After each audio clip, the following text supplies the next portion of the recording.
Hi, everybody. I just dealt with Leo being naughty. You might see a little reflection off my face because I had opened a window so he could watch the birds. But I'm going to be reading Junie B. Jones' Boss of Lunch, Chapter 5 in this video.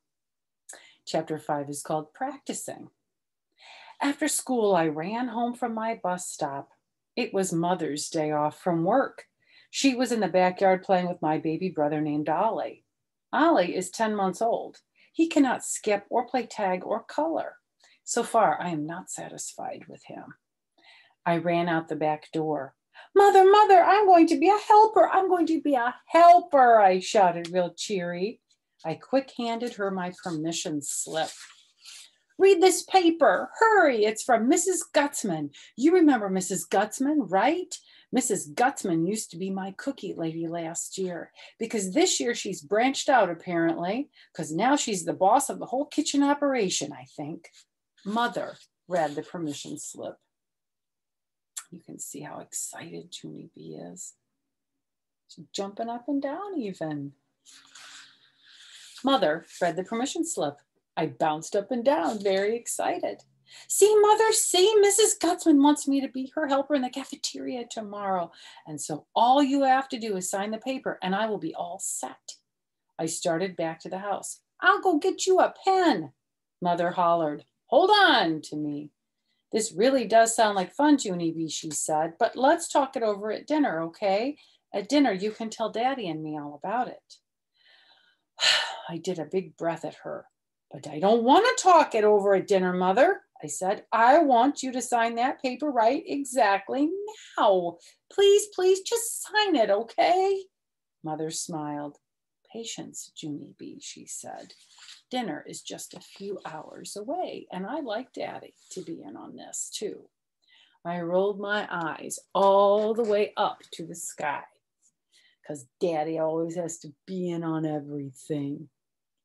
Light is shining in my face. I can't find a good place to sit. How about this way? I can't sit on the back.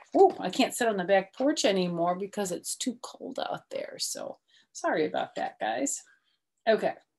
I rolled my eyes way up to the sky because Daddy always has to be in on everything.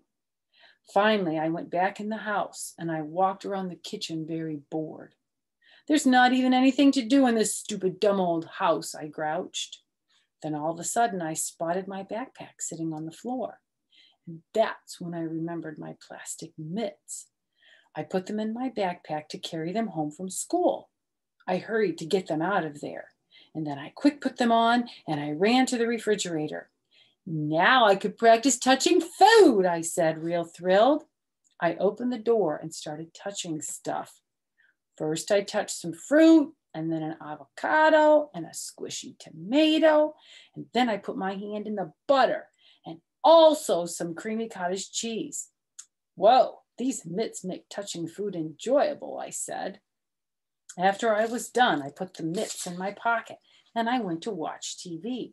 Only I couldn't even pay attention that good because I kept on thinking about being a helper, of course. And my excitement got bigger and bigger. Then hooray, hooray, Daddy finally came home from work and it was time for dinner. As soon as I sat down, I told Daddy all about Mrs. Gutzman. Then surprise, I put on my mitts and I waved my hands all around in the air. Look, Mother, look, Daddy, see what Mrs. Gutzman gave me? These are real professional mitts from the actual cafeteria. I sat up straight and tall. Mitts do not spread dirty germs, I explained. And guess what else? I already know how to use these babies. After that, I jumped down from my chair and I ran around the table and I touched everyone's dinner. Ew. I touched Mother's meatloaf and Daddy's mashed potatoes and Ollie's creamed corn. Also, I put creamed corn on Ollie's head.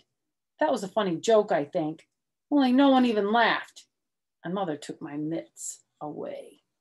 There she is, putting creamed corn on poor baby Ollie's head. That's not a funny joke. I would not like that if someone put creamed corn in my hair. They would be in a timeout. She said, that is not what mitts are for, young lady. At first I thought it was a very big trouble, but more good news. When Mother and Daddy tucked me in bed that night, They gave me back my permission slip, and hooray, it was signed. We're going to let you help in the kitchen, said Mother, but no more funny business with the mitts, she said. Got it? Got it, I said. A helper doesn't make things more difficult, Junie B, said Daddy. A helper makes things easier, okay? Okay, I said. Mother made her eyes real serious. And a helper is not the boss, Junie B, she said. Maybe you should try repeating that one. A helper is not the boss. I repeated it. A helper is not the boss, I said. A helper is not the boss. After that, Mother and Daddy looked calmer, and they kissed me goodnight and turned off my light. I repeated it one more time. A helper is not the boss, I said. I closed my eyes and I went to sleep, and I dreamed that I was the boss. So in our next video, we're going to be reading chapter 6 called Boss of Lunch. So we'll see how bossy Junie B gets. Anyway, I'll see you at our next story time. Have a great day.